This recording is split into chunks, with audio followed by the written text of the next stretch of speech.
In today's video, I am going to teach you how to remove estimated taxes Shopify. When customers reach checkout, Shopify can show taxes based on your store settings and on whether each product is marked as taxable. If a product is set to charge tax, Shopify may display an estimated tax amount during checkout.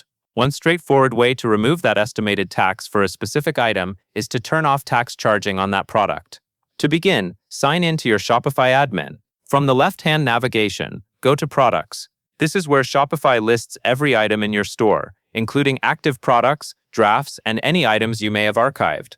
Next, find and click the product you want to change. Once you open the product page, you will see several sections that control how the item is sold, such as title, description, media, inventory, and pricing. Take a moment to confirm you are editing the correct product, especially if you have similar names or multiple versions of the same item. Now scroll until you reach the pricing section. This area is where you manage the price customers pay, and it also contains the tax setting for that specific product. Look for the checkbox labeled Charge Tax on this product. If this box is checked, Shopify treats the item as taxable and will attempt to calculate taxes for it at checkout. To remove estimated taxes for this product, uncheck Charge Tax on this product. This tells Shopify not to apply product tax to this item moving forward.